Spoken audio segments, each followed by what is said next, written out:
Hello, astrology friends. Carla here. Today we are talking about the new moon in Pisces, and every single time that we experience a new moon, we can find in the chart of the event the moon and the sun exactly at the same astrological point, in this particular case in Pisces. Every new moon, it's a new beginning, and in this particular one, it's the door that we open to get into the eclipses season, the first one of 2025, when we are going to experience a lot of things, but the most important one is like the one or the mood that is setting during this new moon. Why I am saying this? For me, and of course, as normally happen, all astrologers used to respond to events, moons, eclipses with our own or through our own charts.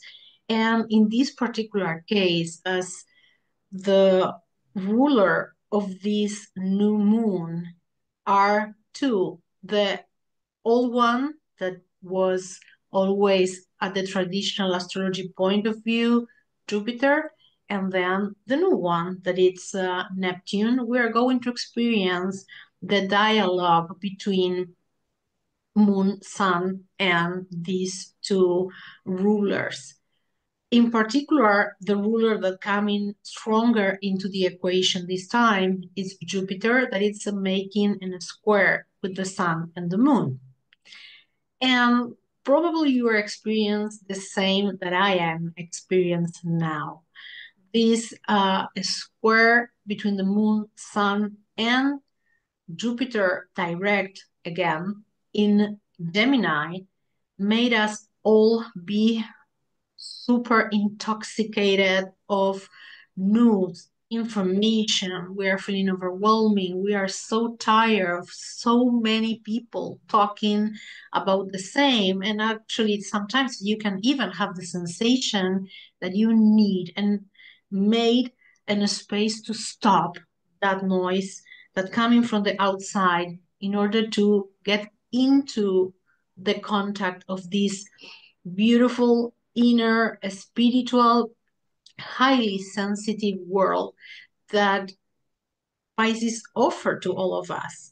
And as this is a new beginning, why not putting the attention exactly on this? Normally, when planets doing in a square with other planet, it's a really difficult moment or aspect. And in this particular case, when Jupiter is involved in a square, it's like too much of that energy.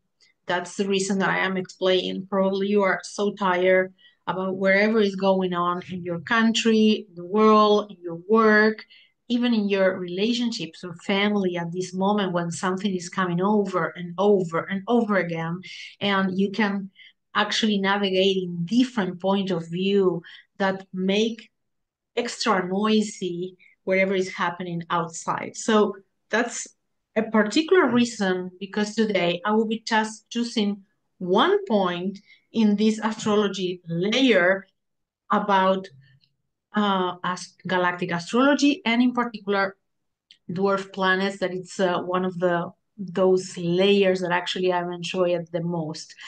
So where I will be taking my attention, as I mentioned, I am in Argentina, far away probably of many of you viewers on the North Hemisphere.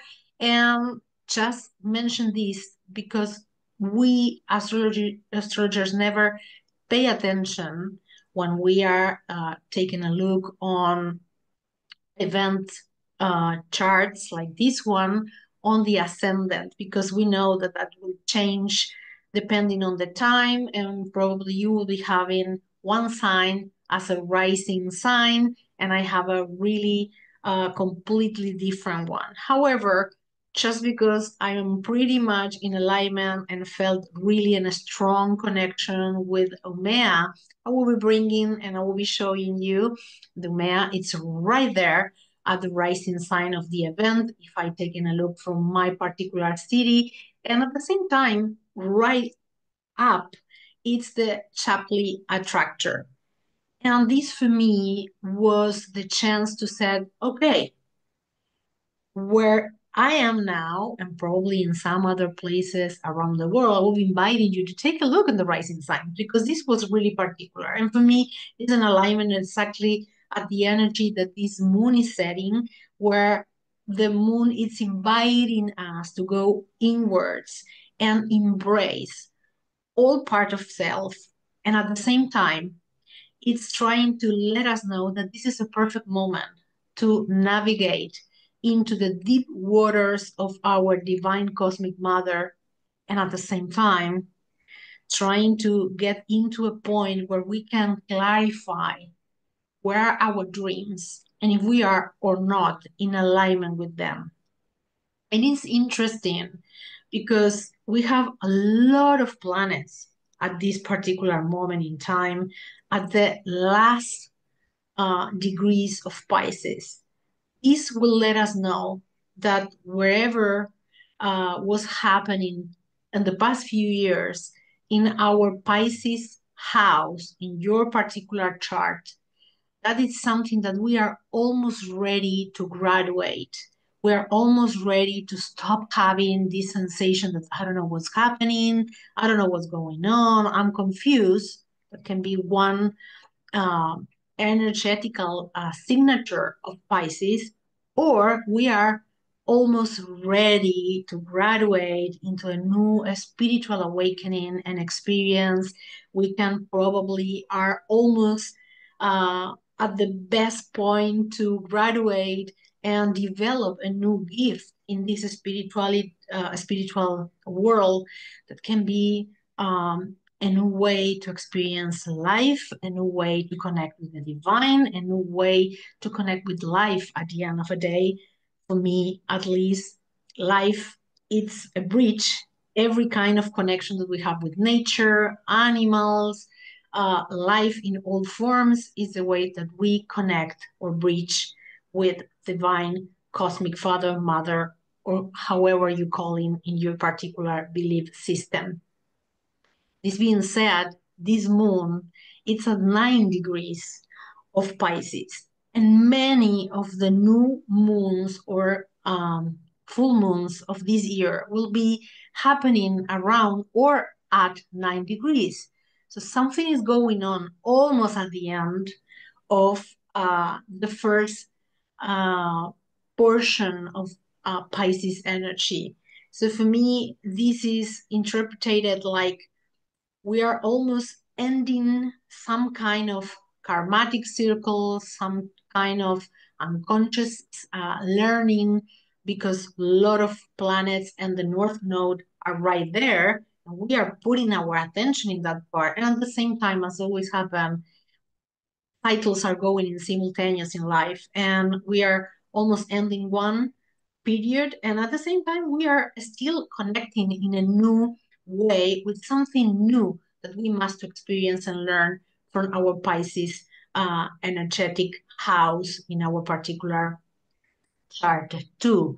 So keep this in mind. And if you can, one of the most beautiful stuff to do when we have a lot of Pisces energy uh, around, because the transits are pointing that something big it's about to happen probably next year when planets like Neptune and Saturn moving for good to a new beginning, a new sign that will be Aries. This is a time for us to connect with dreams, connect with art, connect with the spirit. It's a beautiful moment to journal about our dream state.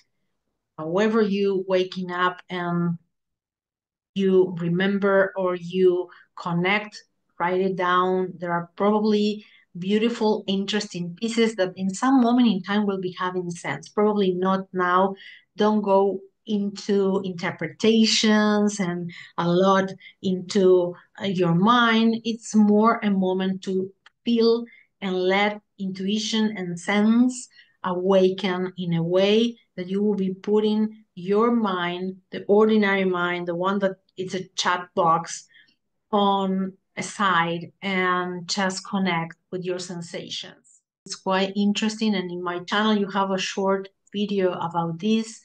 Salacia, it's right there next to Venus.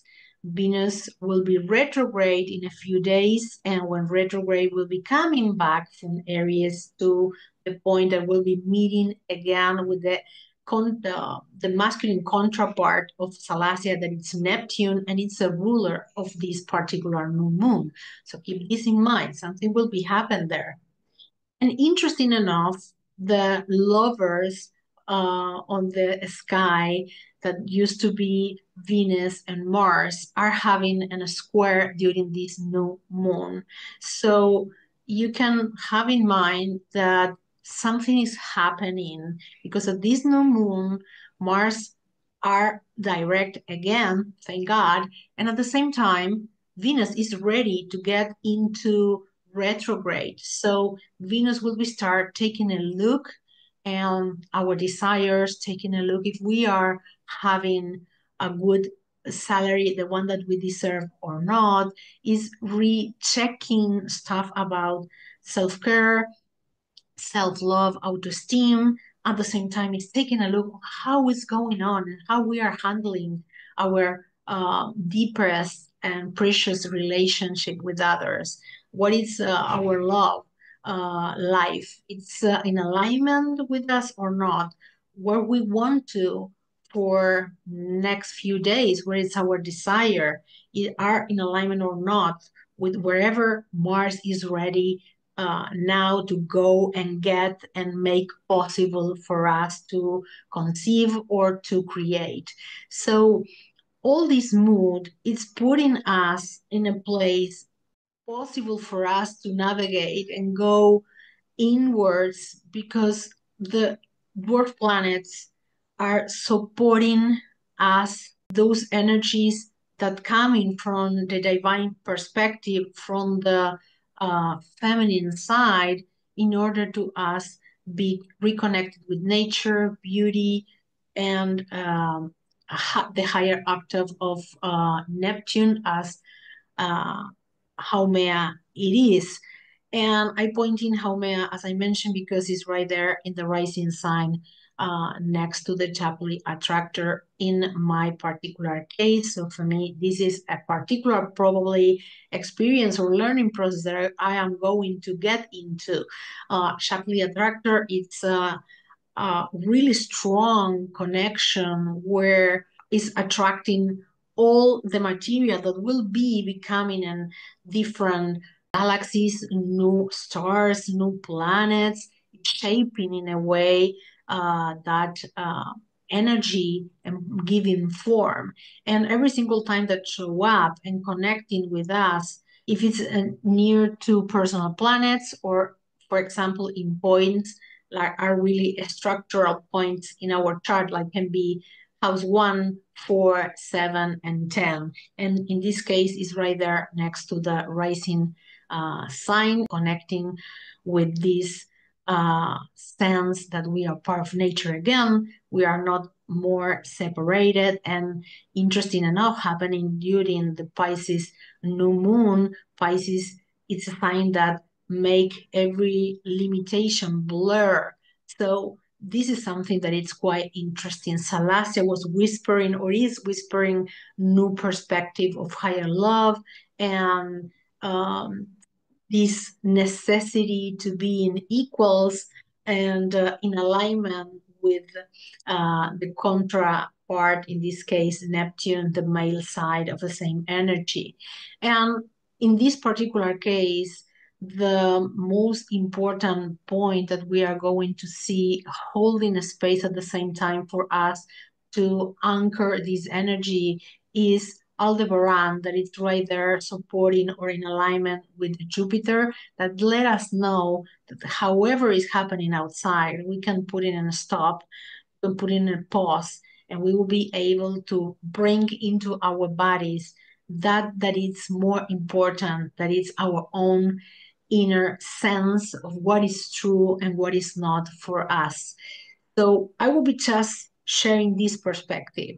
We have a lot of other points, galactic points, alignments, stuff to visit, but respecting this moment when we are in a mood to connect with nature, with our inner world, with the artistical side of us, with the poetry, with the beauty of that is surrounding us, and connecting with the dream state, because it's a bridge at the same time with the invisible realms. Are we just sharing this? I just want to embrace this part because it's so profound and so interesting and so miracle in moments that we can see a lot of chaos and distraction outside, that I don't want to distracting you anymore and any longer. I want to keep this simple. I want to honor this beautiful, sensitive water Pisces new moon. And hopefully, this will be probably enough for you. I know that it's a lot of information out there. And if you need to go deeper and see more perspective, you will be available to do it too. But in this particular case, I want to honor the silence, the inner world, and the magical worlds that and answers that we will be find when we connect with us and with God, with the divinity, and not with the outside any longer in these moments of times when it's too much going on. So thank you for passing by.